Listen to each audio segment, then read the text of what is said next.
पद संख्या 2। प्रस्तुत पद हमारी हिंदी की पाठ्य पुस्तक मध्यकालीन काव्य कुंज में संकलित रीतिकाल के रीति मुक्त काव्य धारा के स्वच्छंद काव्य परंपरा के प्रमुख प्रसिद्ध कवि घनानंद जी के पदों से उद्घृत है। घनानंद रीति मुक्त काव्य परंपरा के सर्वोत्कृष्ट कवि हैं। उनकी कविताओं का प्रेम, श्रद्धा और सौंदर्य वर्णन, भक्ति भाव हमारे हिंदी साहित्य की अनमोल निधि है। तो कवि ने अपने हृदय की व्याकुलता को, प्रेम की पीड़ा को बड़े ही मौलिक रूप से प्रस्तुत किया है। ऐसा चित्रण प्रस्तुत किया है जो अन्यत्र दुर्लभ है, जो ऐसी प्रेम की पीड़ा, ऐसा प्रेम का विरह वर्णन, व्याकुलता कहीं भी दिखाई नहीं देता है। यानी किसी भी कवि की रचना में ऐसा प्रेम, ऐसा सुंदर सात्विक प्रेम नहीं दिखाई देता है। तो यहाँ कवि कहते हैं, हीन भये जलमीन अधीन, कहा कछ मो अकुलानी समानई। हीन, हीन अर्थात रहित, अधीन, अधीन अर्थात गुलाम होना, मजबूर होना, विवश होना, भय होना, जल पानी, मीन मछली। तो कहते हैं कहा कहाँ, कछु कुछ, मो मेरी, अकुलानी व्याकुलता के, समानई बराबरी। तो यहाँ उनका कहने का भाव है कि जो कवि के मन की पीड़ा है उसकी कोई भी बराबरी नहीं कर सकता है। कवि कहते हैं हीन भये जलमीन, कि जब मीन मछली जल से रहित हो जाती है, जल से बिछुड़ जाती है, तो वो क्या अधीन, तो क्या इतनी मजबूर हो जाती है जितना कि मैं हुआ हूँ। तो कहने का भाव उनका है, जल से अलग हुई मछली की व्याकुलता मेरी व्याकुलता की बराबरी नहीं कर सकती है। मेरी जो अकुलानी व्याकुलता है उसकी समानी समानता जल से बिछड़ी हुई मछली भी नहीं कर सकती है। तो यहाँ देखो कितना गहरा भाव है यहाँ पर। अन्य जो कवि हैं तो जहाँ अपनी प्रेम की प्रकाष्ठा जतानी होती है, दिखानी होती है, तो प्रेम की प्रकाष्ठा को मछली का जल के प्रति प्रेम भाव, इस उदाहरण को लेकर के अपनी व्याकुलता दर्शाते हैं। लेकिन यहाँ पर कवि अपनी व्याकुलता को इस तरह से दर्शा रहे हैं कि जो मछली की व्याकुलता है वो उनके प्रेम की बराबरी कभी नहीं कर सकती है। तो कहते जल से बिछड़ी हुई व्याकुल मछली मेरे हृदय की व्याकुलता की बराबरी नहीं कर सकती है। नीर स्नेही को लाए कलंक, निराश हवई कायर त्यागत प्राणई। नीर प्रेम, नीर अर्थात जल, स्नेही स्नेह करने वाली, जल से प्रेम करने वाली, जल की प्रिय को लाए कलंक, कलंक अर्थात होता है दोष लगा देना। तो क्या कहना चाहती है कि मछली जब जल से अलग होती है तो वो अपने प्रिय जल को कलंकित कर देती है। क्यों कलंकित करती है? क्योंकि जल से उसका अति स्नेह है, प्रेम है, वो उसका प्रेमी है, उसके बिना वो रह नहीं सकती है। और जैसे ही उससे अलग होती है तो अपने प्राण त्याग देती है, त्यागत प्राणी। तो जल से अलग होने पर, प्राणों के त्याग देने पर, तो एक तरह से कायर, वो अपनी कायरता का प्रदर्शन करती है। यानी कि वो कायरता से अपना ऐसा स्वभाव दिखाती है। क्योंकि निराश हवई, कि जब मछली निराश होकर कायरता से अपने प्राण त्याग देती है तब वो अपने प्रिय जल को कलंकित कर देती है। कहने का भाव है कि फिर तो अगर उसे प्रेम है तो वो जल को गंदा ना करे, जल के ऊपर दोष ना लगाए, जी कर के दिखाए, उस व्याकुलता के साथ अपना जीवन व्यतीत करे। तो यहाँ कवि कह रहे हैं कि इसीलिए वो मेरे समान बराबरी नहीं कर सकती है। क्यों?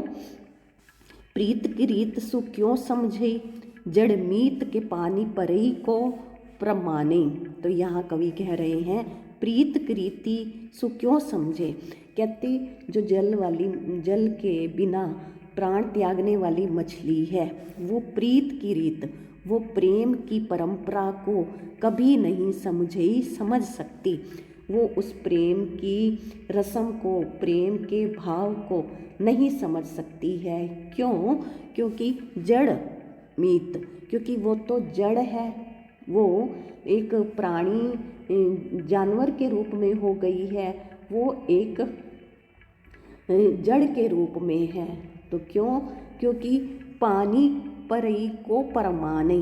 तो पानी अर्थात पानी, वो अपने पानी वैसे तो यहाँ पर है भाव हाथ, कि वो अपने प्रिय के हाथों में अपने जीवन के आधार को प्रमाणित कर देती है। यानी कि उसके जीवन का आधार उसका प्रिय जल है, वो ये प्रमाण प्रत्यक्ष कर देती है। क्योंकि उसके बिना, जल के रहित होते ही, जल के बिना, जल से हीन होने पर, जल से अलग होने पर उसके प्राण ही छूट जाते हैं, प्राण खत्म हो जाते हैं। तो कहते कि वो अपने प्रेम का प्रमाण देती है। वो ये प्रमाण देती है कि वो वह तो अपने प्रिय के हाथों अपने जीवन के आधारित होने को प्रमाणित कर देती है। तो कहती कि या मन की जो दशा घनानंद, जीव की जीवन जान ही जाने। तो इस प्रकार से वो कहना चाहते हैं कि मन की जो दशा घनानंद कहते हैं कि जो ऐसी मन की दशा है, मन की दशा अर्थात प्रेम के व्याकुलता की जो दशा है, जो व्याकुलता की पीड़ा है, तो वो तो और कोई नहीं जान सकता। घनानंद कहते हैं इस मन की दशा को जीव की जीवन जान ही जाने। जान यहाँ पर सुजान यहाँ पर श्री कृष्ण की जो उन प्रिय सुजान है। अगर प्रेमिका के रूप में समझे तो उनकी प्रेमिका सुजान, अगर अलौकिक प्रेम में समझे तो वो श्री कृष्ण के लिए कहते हैं कि जो हर प्राणी का जीवन है, जीवन का आधार है, हर प्राणी के प्राण आधार जो कृष्ण है, प्रभु हैं, वही ही इस प्रेम की पीड़ा को जान सकते हैं। क्योंकि जो जड़ मछली है, जड़ जल को अपना प्रमाण देती है, लेकिन वो जल जड़ है, वो उसके प्रेम को समझ नहीं सकता है। लेकिन जो घनानंद की प्रेम की पीड़ा है, उसको उसके प्रियतम सुजान समझ सकते हैं, अच्छी तरह से उसके भावों को समझ सकते हैं। क्योंकि यहाँ पर सुजान कृष्ण हो रही है और कृष्ण सुजान हो रहे हैं। तो यहाँ कवि ने अपने प्रेम की व्याकुलता का सच्चा वर्णन किया है कि उनके प्रेम की व्याकुलता की बराबरी कोई नहीं कर सकता, उसमें कोई भी समानता नहीं कर सकता है, कोई भी उनके प्रेम के बराबर नहीं है। इसमें विशेष हृदय की पीड़ा व सच्चे प्रेम का वर्णन किया है। भाषा सरल सहज प्रवाहमयी है, ब्रज भाषा के शब्द हैं, तत्सम तद्भव शब्दावली के साथ अनुप्रास अलंकार है, सवैया छंद व वियोग श्रृंगार रस है, माधुर्य गुण लक्षणा शक्ति के साथ है, दृश्य बिंब है और आत्म कथात्मक शैली के साथ इसमें गेयता का गुण विद्यमान है। पद संख्या 3। प्रस्तुत पद हमारी हिंदी की पाठ्य पुस्तक मध्यकालीन काव्य कुंज में संकलित रीतिकाल की स्वच्छंद काव्य परंपरा के प्रसिद्ध प्रतिनिधि कवि घनानंद जी के पदों से उद्घृत है। घनानंद रीति काव्य परंपरा के सर्वोत्कृष्ट कवि हैं। उनका सुजान के प्रति प्रेम अद्वितीय है, अद्भुत है। तो यहाँ पर इस पद में कवि ने मन को मोहने वाली अपनी प्रेमिका के प्रति अपने भाव व्यक्त किए हैं। और अगर इसको अलौकिक रूप में देखें तो श्री कृष्ण के प्रति भी उनके भाव व्यक्त हो रहे हैं। मीत सुजान अनिति करो जिन, हाहा न हुजी मोही अमोही। तो यहाँ घनानंद जी कहते हैं सुजान, सुजान उनकी प्रिया, सुजान है, प्रियतमा है, प्रेयसी है। तो उसको संबोधित करते हुए कहते हैं मीत, मीत अर्थात मित्र, सखी, सखा कि हे मेरी प्रिय प्रेयसी, सुजान अनिति करो जिन, कहते कि मेरे साथ तुम अनिति, अनिति अर्थात ऐसा अन्याय ना करो, अब तुम मेरे साथ ऐसा व्यवहार मत करो। हा ना होजिए मोही अमोही, कहते कि तुमने मुझे पहले तो अपने प्रेम में मोहित कर लिया, आकर्षित कर लिया, अब तुम मुझसे अमोही मोह रहित मत बनो, निर्मोही मत बनो, मुझसे अपना प्रेम अलग मत करो। मैं तुमसे बंध चुका हूँ, मेरा तुमसे अद्भुत गहरा प्रेम है, मैं तुम्हारे प्रेम में पूरी तरह से डूब चुका हूँ, अब तुम मुझे अपने उस प्रेम से अलग मत करो। तो यहाँ पर दोनों रूप ही उनके प्रेम के दिखाई दे रहे हैं, लौकिक भी और अलौकिक भी। डीठी को और कहूँ नहीं ठोर, फिर दृगी दृग रावरे रूप की दोही। डीठी, डीठी का मतलब होता है आँखें, दृष्टि। को और अर्थात किसी और को, कहूँ नहीं ठोर, ठोर अर्थात स्थान, ठिकाना। तो कहते कि तुम्हारे बिना मेरी इन आँखों को कोई भी ठिकाना नहीं है, वो किसी को भी नहीं। डीठी अर्थात देखती हैं कि मेरी आँखें केवल तुम्हारे पर ही जाकर के टिकती हैं, मेरी आँखों का आधार, मेरे आँखों का रस केवल तुम ही हो, तुम्हारे ऊपर ही मेरी आँखें जा कर के ठहर जाती हैं, तुम्हारे बिना मेरी आँखें और किसी पर भी जाकर नहीं टिकती हैं, नहीं ठहरती हैं। तो कहते फिरी दृग रावरे रूप को दोही। तो फिरी अर्थात घूम फिर कर, कि इधर उधर घूम फिर कर माना इधर उधर संसार की अन्य वस्तुओं को देखकर या अन्य लोगों को देखकर उनसे मेरी आँखों को तृप्ति नहीं होती है, उन्हें तो रावरे रूप की दोही, दोही अर्थात दुहाई रहती है, एक तरह से आस रहती है। तो कहते मेरी आँखें इधर उधर घूमती हैं, देखती हैं और दृश्य भी देखती हैं, लेकिन वो आँखें कहीं पर भी नहीं टिकती हैं। मेरी आँखों को केवल और केवल सिर्फ तुम्हारे ही सुंदर रूप की आस रहती है, क्योंकि मेरी आँखें, मेरे नेत्र तुम्हारे रूप सौंदर्य में आसक्त हो चुके हैं, तुम्हारे ही रूप सौंदर्य में तल्लीन हो चुके हैं। फिर कहते एक विश्वास की टेक गहे लगी आस रहे बसी प्राण बटोही। एक विश्वास, तो कहते कि मेरे नेत्रों को केवल तुम्हारी आस है और मुझे तुम्हारे ही दर्शनों की प्यास रहती है। तो एक विश्वास की टेक, टेक अर्थात इच्छा, आशा लगाए कि तुम्हारे दर्शन के विश्वास की मेरे मन में आस लगी हुई है, आस रहे। तो कहते यही आशा रहने पर ही बसी प्राण बटोही, कि मेरे जो प्राण हैं, मेरी जान है, बटोही, बटोही होता है मुसाफिर, कि मेरे प्राण मुसाफिर की तरह अभी ठहरे हुए हैं, रुके हुए हैं, क्योंकि उनको विश्वास है और एक आशा है कि मेरी आँखों को तुम्हारे दर्शन होंगे, इसीलिए वो प्राण अभी तक रुके हुए हैं, टिके हुए हैं, अटके हुए हैं, तुम्हारे इस विश्वास और आशा के कारण से कि तुम मुझे अवश्य ही दर्शन दोगे, मेरी आँखों को तुम्हारा दीदार अवश्य ही होगा, इसलिए मेरे प्राण चरण अटके हुए हैं, टिके हुए हैं। हऊ घन आनंद जीवन मूल देई, कित प्यासनी मारत मोही। घन आनंद, घन घन वैसे होता है बादल, आनंद आनंद की वर्षा।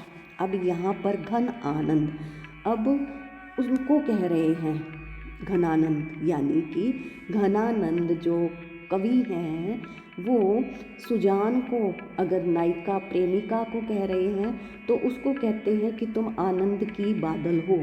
अगर वो कृष्ण को कहते हैं तो भी वो उनको कह रहे हैं तुम घन आनंद, तुम आनंद के बादल हो, अर्थात आनंद की वर्षा करने वाले बादल के समान हो।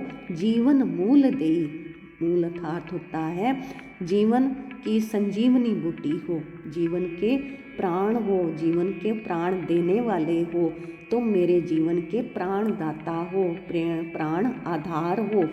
कित प्यासनी मारत मोही, तो कहते क्यों प्यासनी, प्यासा रखकर, मारत मोही, मुझे मार रहे हो, कि तुम सबके जीवन को प्राण देते हो, तुम आनंद की बारिश करने वाले बादल हो, तुम भरपूर हो, लेकिन मुझे प्यासा रख कर के क्यों तरसा रहे हो, क्यों तड़फा रहे हो, मुझे अपने दीदार से तृप्त क्यों नहीं कर रहे हो।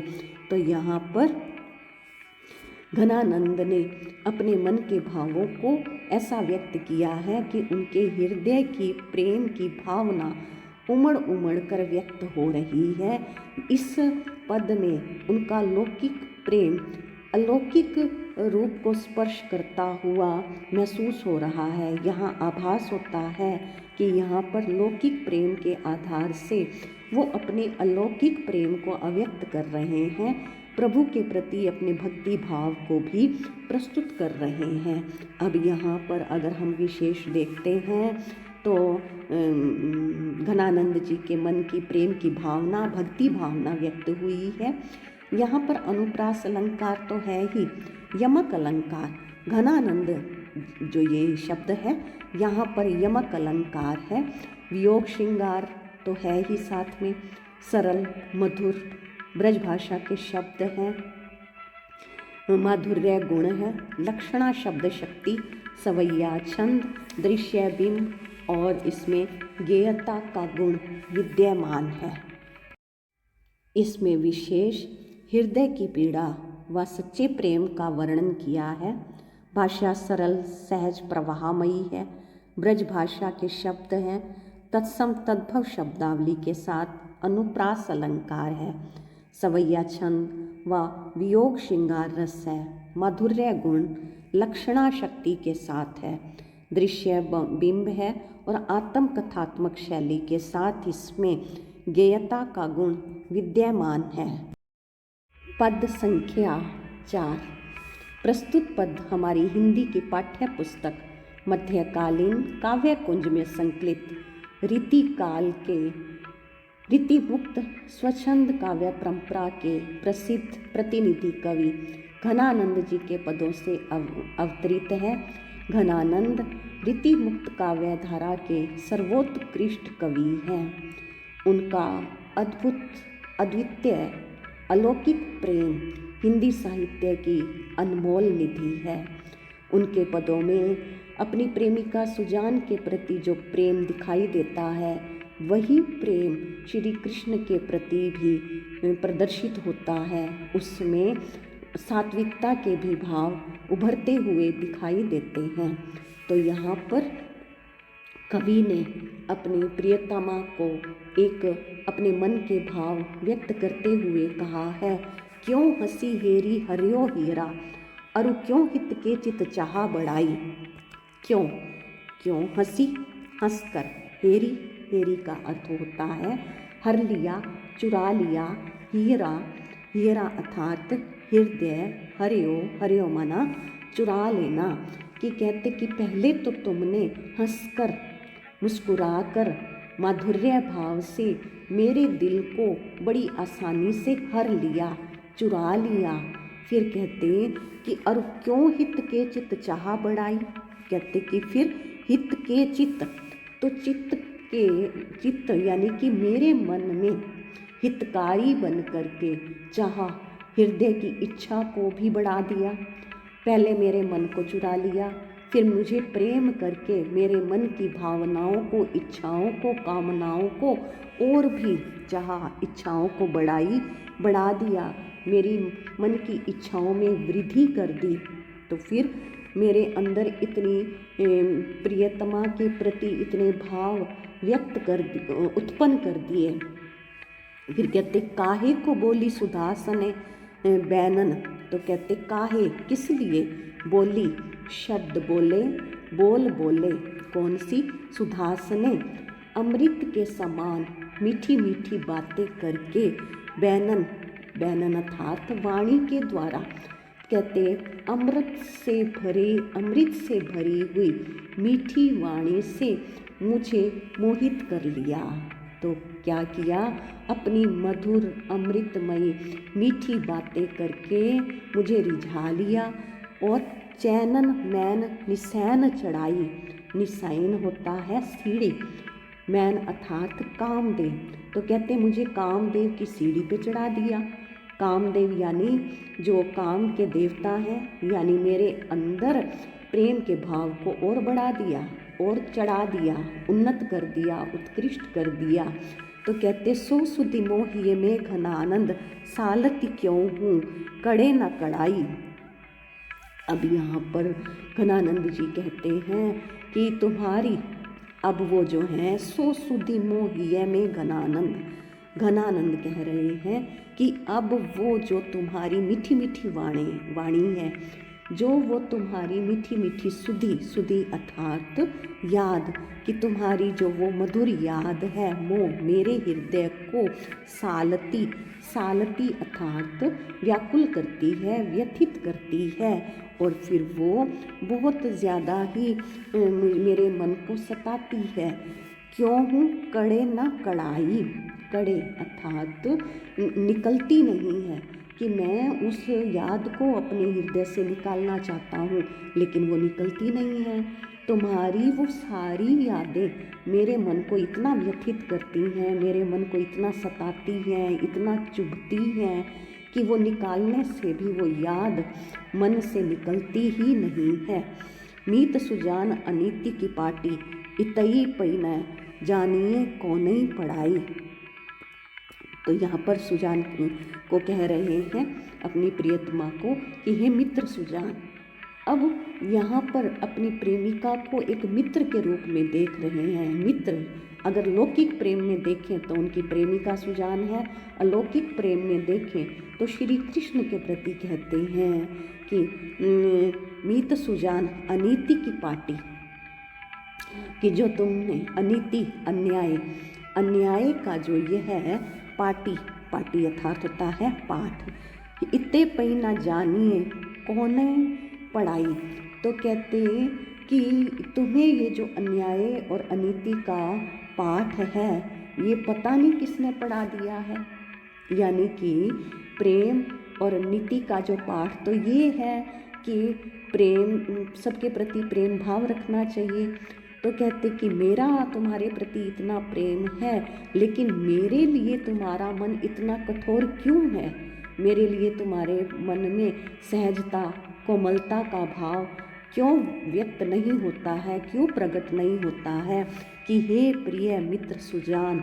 यहाँ अलौकिक प्रेम में देखें तो श्री कृष्ण कि इस अन्याय के पाठ को न जाने तुम्हें किसने सिखा दिया है, या मेरे प्रति यह कठोरता का पाठ न जाने तुम्हें किसने सिखा दिया है। तो एक तरह से यहाँ पर घनानंद की मन की पीड़ा जो शिकायत के रूप में उभर कर आ रही है, जो अति हृदय स्पर्शी है। विशेष ब्रज भाषा में लिखा हुआ ये पद है, सरल सहज शब्दों का प्रयोग है, भाषा प्रवाहमय सुंदर है, अनुप्रास अलंकार के साथ योग श्रृंगार रस का प्रयोग है, लक्षणा शब्द शक्ति, माधुर्य गुण, गेयता का गुण इसमें प्रदर्शित हो रहा है और विशेष दृश्य बिंब का भी प्रयोग हुआ है।